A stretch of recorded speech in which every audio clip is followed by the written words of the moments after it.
प्रिय बच्चों, नमस्कार। आशा करती हूँ आप सब लोग स्वस्थ प्रसन्न होंगे और अपना अध्ययन सुचारू रूप से चालू रखे हुए होंगे। और प्रतिदिन की प्रेरणा से हो सकता है कि आपको कुछ अंश तक असर पड़े और आप जो है सेल्फ स्टडी बहुत अच्छे से करनी शुरू कर दें। तो ऐसी मेरी आशा है। हम लोग नीति शतक पढ़ रहे हैं और कल उसके 46 श्लोक तक हम लोग पहुँचे थे। उसके आगे वाला श्लोक है, न कश्चित चंडकोपानाम आत्मीयो नाम भूभुजाम होतारम अपि जुह्वानम स्पृष्टः दहति पावकः। क्या कहते हैं कि चंड कोप वालों के लिए, जिनका कोप बहुत तीव्र होता है, उन स्वामियों के लिए, राजाओं के लिए, भूभुजाम राजाओं के लिए न कोपी आत्मीयो नाम है, उनके लिए कोई भी आत्मीय नहीं होता, उनका कोई भी अपना सगा नहीं रह पाता। क्यों? कि वो इतना क्रोधी है कि स्वयं के अपने जो व्यक्ति है उनके ऊपर भी वह उसी तरीके से क्रोध कर लेगा। मूल स्वभाव व्यक्ति छोड़ता नहीं है।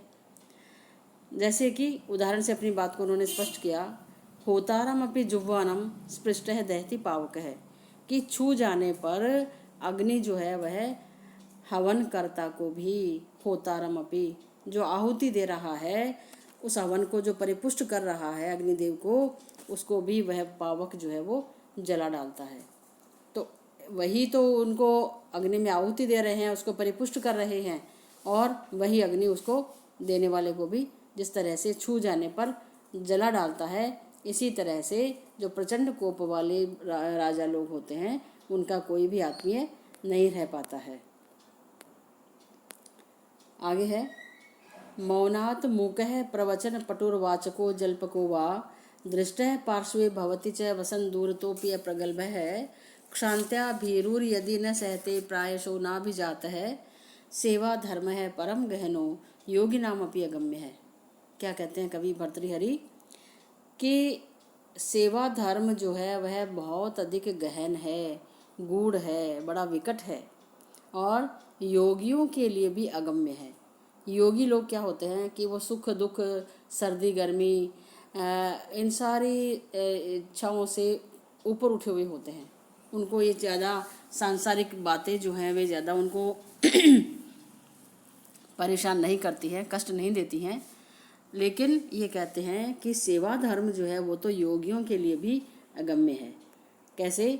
कि मौनात् मूक है, सेवक है जो सेवा करता है उनकी, वह जिस किसी भी व्यक्ति की, तो यदि तो वह चुप रहता है तो उसको कहते हैं कि तो गूंगा है, मूक है, गूंगा, इसको बोलना ही नहीं आता, बोलता ही नहीं है कुछ भी। और यदि प्रवचन पटु है, बोलने में निपुण है, तो उसको कहते हैं कि ये तो बड़ा वाचक है, बड़बड़िया है, तो सारे दिन बातें करता रहता है, बोलता रहता है, चुप ही नहीं होता, तो उसको वाचक या जल्पक कहते हैं, जो बोलने में निपुण होता है। और नहीं बोले तो उसको कहते हैं कि तो गूंगा है। दृष्टः पार्श्वे भवति च, और यदि तो वह पास में रहता है कि भाई स्वामी कब क्या आज्ञा दे दे, उनको मेरी क्या ज़रूरत पड़ जाए, तो पास में रहता है, तो उसको क्या कहते हैं कि ये तो बड़ा ढीठ है, सरकता ही नहीं है। और वसन दूर तो भी अप्रगल्भ है, और यदि तो वह दूर दूर रहे तो उसको कहते हैं अप्रगल्भ है, बड़ी लज्जालु है, इसको तो शर्म आती है पास में आने से। ऐसे ही क्षान्त्या भीरुर यदि, और यदि तो वह क्षमाशील है, सहनशील है, किसी भी बात को सहन कर लेता है, तो उसको कहते हैं कि ये तो डरपोक है, कायर है।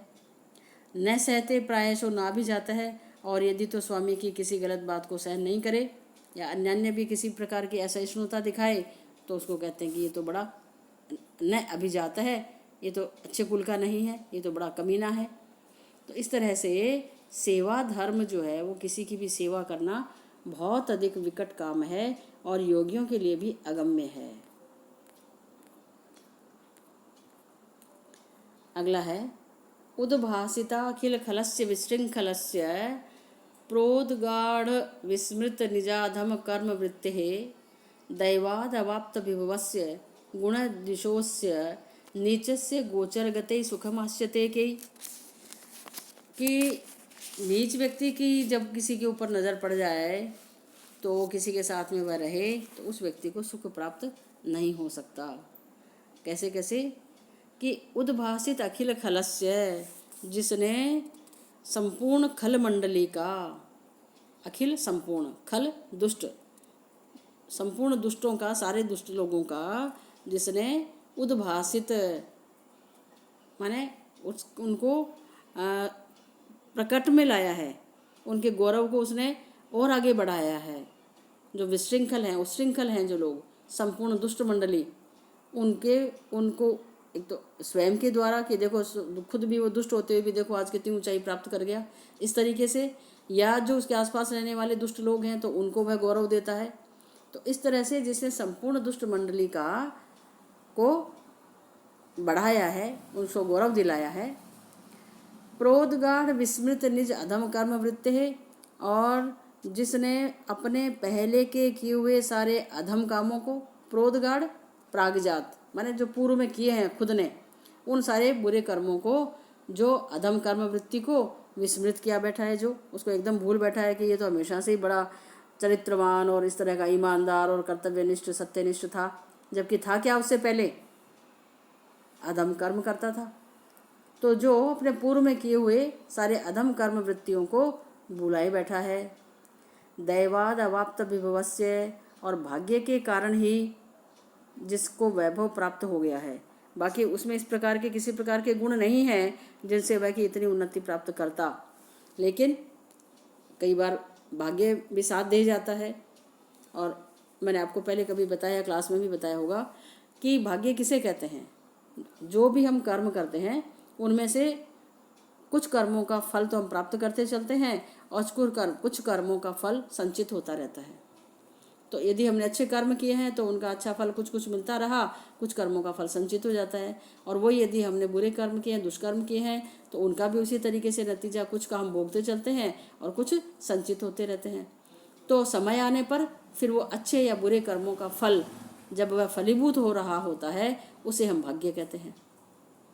तो आप ही के द्वारा किए हुए कर्म हैं जो समय आने पर अच्छे किए हैं तो अच्छा फल, और बुरे किए हैं तो बुरा फल मिलता है।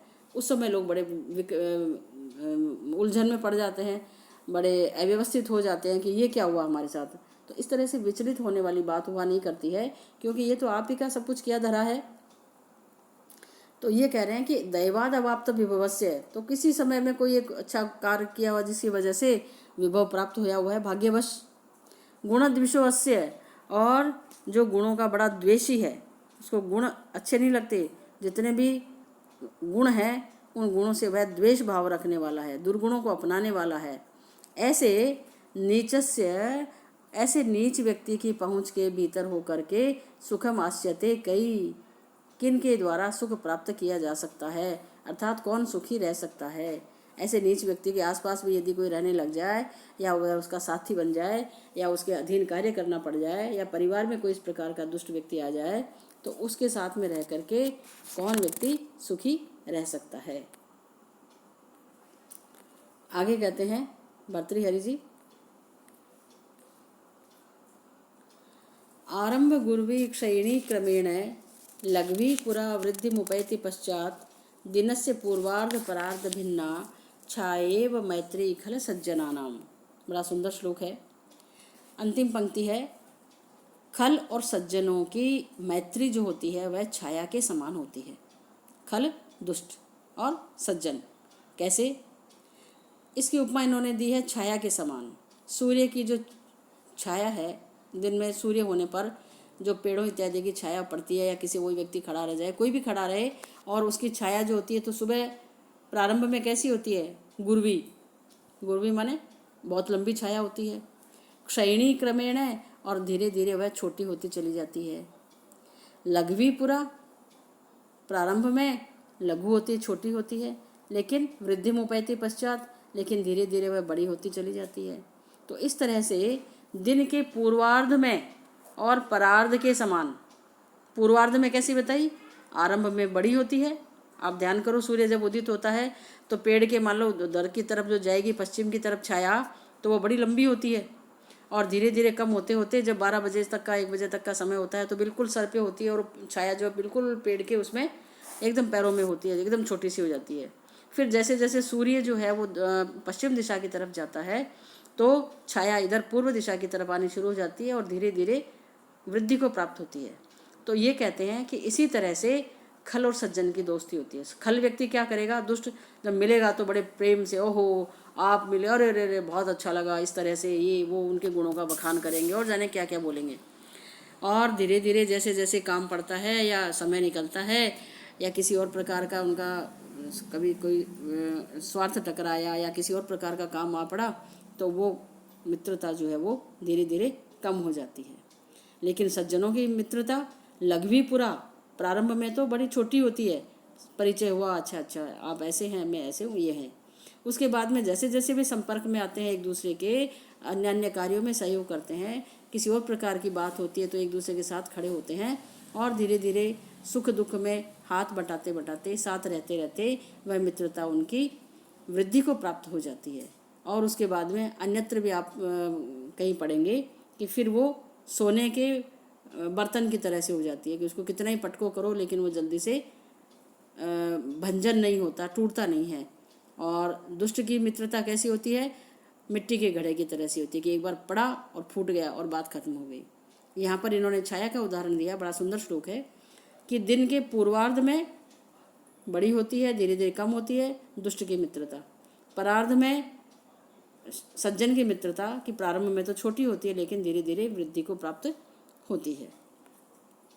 तो इस तरह से हमने आज ये 50 श्लोक पढ़ लिए हैं और अब कल से जो है ये